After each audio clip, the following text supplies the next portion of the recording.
But यहीं से हम चलते हैं अपने नेक्स्ट सेगमेंट पे। अब हम बात करते हैं उस iconic in a negative way 2009 के सीजन की। और यहाँ से हमारे विलेन जो है बुकैनन जो है वो पूरा एक फुल स्विंग में आपको यहाँ पे आते हुए दिखेंगे। अपनी वियर्ड चीज़ें चलाते हुए दिखेंगे। तो ज़रा उनको भी डिस्कस करते हैं। मैं यही बता रहा हूँ, you won't believe what is going to happen. ठीक है, 2008 के जब सीजन खत्म होने वाला था ना, तभी से ऐसा माना जाता है कि Buchanan the coach and Ganguly the captain, इनके बीच में थोड़ी सी अनबन होनी शुरू हो चुकी थी। इन द पॉइंट की डिफरेंस ऑफ ओपिनियन, आप मैच को कैसे परसीव करते हो, आपकी स्ट्रैटेजी क्या है, इन चीज़ों को लेके थोड़ा थोड़ा इनका डिफरेंस ऑफ ओपिनियन होने लग गया था। तो वो नेचुरली थोड़ी टेंशन्स बढ़ने लग जाती हैं। और फिर आता है 2009 का सीजन। केकेआर क्योंकि एक्सपेक्टेशन इतनी थी because of the marketing and the first game did not live up to it, तो अब सारा प्रेशर केकेआर के ऊपर था कि सेकंड सीजन में आपको अपनी हाइप को जस्टिफाई करना है।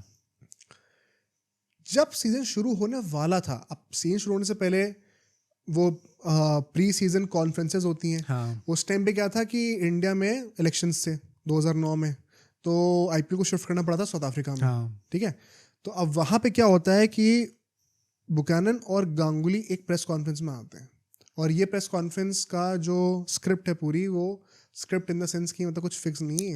मतलब जो भी बोला गया रिटन में, रिटन जो उसका पूरा बात हुई है वो क्रिक इन्फो में अभी भी अवेलेबल है, आप जाके देख सकते हो। ये चीज़ मैंने आज तक कभी नहीं सुनी जो मैं भी बताने वाला हूँ। जॉन बुकैनन कहते हैं उस टाइम पे कि यार मैं इस साल के लिए क्या प्लान कर रहा हूँ कि हम 4 कप्तान रखें। पहले तो एक सेकंड इस बात को डाइजेस्ट करो। एक टीम, एक सीजन, 4 कप्तान। अबे 2 कप्तान भी मैं एक बार को सुन लूंगा, 4 कप्तान, ये कौन सा क्रिकेटिंग सेंस लग रहा है यहाँ पे? मतलब हमने कभी क्रिकेट में इससे पहले ये चीज़ होते हुए तो बहुत दूर की बात है, किसी को ऐसा बोलते हुए भी नहीं सुना था। तो इन जनरल भी आप देखो तो बहुत बेवकूफ़ी की स्टेटमेंट लग रही है, वेरी ऑनेस्टली है। मतलब इन सिंपल वर्ड्स जेन्युइनली बेवकूफ़ी की स्टेटमेंट लग रही है ये। जॉन बुकैनन ना बहुत ही एक रेवोल्यूशनरी की तरह उस टाइम पे बातें कर रहे थे कि मैं मानता हूँ कि T20 फॉर्मेट में कप्तानी का जो रोल है उसका मतलब इवॉल्व होगा आगे जाके। एंड आई एम श्योर कि T20 क्रिकेट में आपको मल्टीपल कैप्टन्स दिखेंगे आज से 5 साल बाद। वंस अगेन कितना गलत प्रेडिक्शन थी एंड कितना गलत विजन था वो। गांगुली वहाँ पे बगल में चुप बैठे हुए हैं। बुकैनन कह रहे हैं कि मुझे लगता है कि इस सीजन गांगुली तो है ही, बट साथ साथ मैकलम, गेल और ब्रैड हॉज, ये 3 भी कप्तानी मिलके कर सकते हैं। अब गांगुली से वहाँ पे पूछा गया, सामने पूछ लिया कि आप तो इससे खुश नहीं होंगे पक्का। तो गांगुली थोड़ा सा चुप है, फिर वो होता ना कि फॉर्मेलिटी में लोग हंस रहे हैं ऐसे कर करके। तो बुकैनन ने वो बात काटने के लिए सरकाज़म में बोल दिया, ऑफ कोर्स खुश नहीं होंगे यार, उनका तो मन है कप्तान होने का। तो गांगुली फिर हंस के कहते हैं नहीं नहीं नहीं, it is okay with me, उनकी थिंकिंग प्रोसेस है, इट्स समथिंग अनकन्वेंशनल, तो हम लोग लेकिन सब सेम पेज में होंगे। सब फॉर्मेलिटी के लिए जो बोलना होता है, सब बातें हो रही थी वहाँ पे। आई थिंक मतलब ये चीज़ है, but at the same time अभी हमने डिफरेंस ऑफ ओपिनियन की बात करी कि चलो गांगुली कैप्टन एंड जो बुकैनन एज कोच, इन दोनों के बीच में डिफरेंस ऑफ ओपिनियन रहा है। आकाश चोपड़ा ने इसके बारे में ऐसा बोल रखा है कि उनके जेन्युइनली इश्यूज थे दोनों के बीच में। तो आप सिर्फ इसको मतभेद नहीं कह सकते कि सिर्फ डिफरेंस ऑफ ओपिनियन था। कहीं ना कहीं वो चीज़ें बढ़ बढ़ के जेन्युइनली इन दोनों पर्सनालिटीज़ के बीच में टेंशन एंड इश्यूज क्रिएट हो गए थे। मतलब 4 कप्तान अगर आप बोल रहे एक बंदे को जो टॉप स्कोरर था आपका पिछले साल, इट इज बियॉन्ड मी कि आप कैसे उस बंदे को सही मेंटल स्टेट में रख सकते हो। सौरव गांगुली को क्या लग रहा होगा? नॉट जस्ट उनके टॉप स्कोरर थे वो, बट मतलब इंडियन क्रिकेट टीम के उस टाइम तक बेस्ट कप्तान थे इन हिस्ट्री। तो चलो मतलब I don't know, Kapil Dev का भी लोग कह सकते हैं, वर्ल्ड कप जिताया था उनने, but one of the greatest captains ever.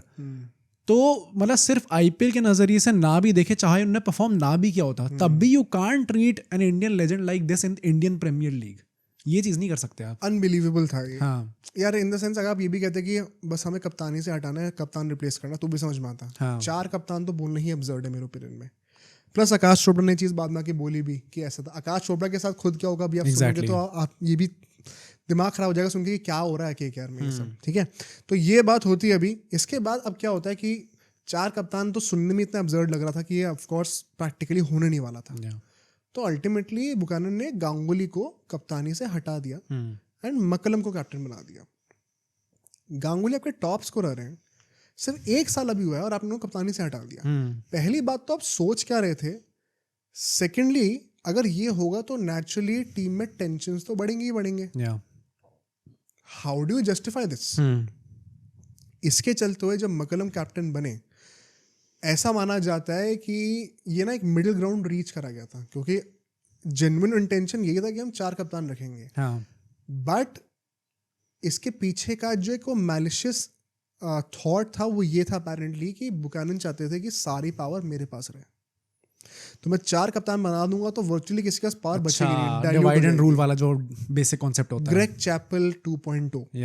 मैं सिंपल भाषा में बताऊं तो इट इज सो फनी कि गांगुली की लाइफ में फिर से वो आर्क निकल के आई थी इस बार इन फ्रेंचाइज क्रिकेट। अब वो चीज़ थैंकफुली नहीं इम्प्लीमेंट हुई, वरना तो क्या ही होता। हालांकि इससे बुरा तो कुछ हो नहीं सकता जो 2009 में हुआ था केकेआर के साथ, क्योंकि हम परफॉर्मेंस की बात अभी करते हैं। प्लस मतलब आई थिंक काफी लोगों के दिमाग में एक क्वेश्चन आएगा कि आपने गांगुली को हटाया क्यों? ठीक है, एज कप्तान उनने अच्छा परफॉर्म, कप्तानी में उतना अच्छा परफॉर्म नहीं करा आप कह सकते हो, क्योंकि केकेआर ऊपर फिनिश नहीं करी है। Although I would still say कि मतलब there was promise and decent थे, and as a captain खुद तो अच्छी परफॉर्मेंस दी थी। मतलब हम लोग कह रहे हैं कि बॉटम 2 में फिनिश नहीं करे, What kind of a standard is that? And अगर एक मैच वो बारिश करके ओवरटर्न हो गया होता तो यू नेवर नो ना। बेसिकली बहुत थिन मार्जिन से 1-2 मैचेस की बात थी। ऐसा नहीं था कि जैसे 2009 में कि आप आउटराइट क्वालिफिकेशन से ही बाहर हो चुका, आप एंड तक बने हुए थे, तो फाइट में थे एंड तक। हाँ, मतलब मेरा पॉइंट ये कि काफी लोग सोचेंगे कि गांगुली से कुछ ना कुछ तो अनबन हुई होगी, एंड इसके पीछे की भी जो रिपोर्ट्स हैं वो ऐसा कहते हैं कि Shahrukh Khan being the super passionate guy that he was as an owner, वो पिच इन करने का ट्राई करते रहते थे बार बार कि अच्छा ये कर सकते हैं हम लोग, ये ट्राई कर सकते हैं।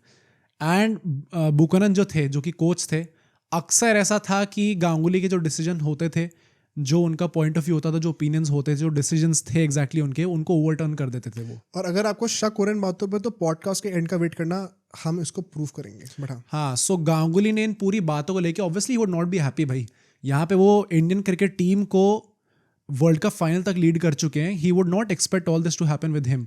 तो उन्होंने इस चीज़ को लेके कन्फ्रंट करा केकेआर की मैनेजमेंट को, and KKR management apparently did not like it.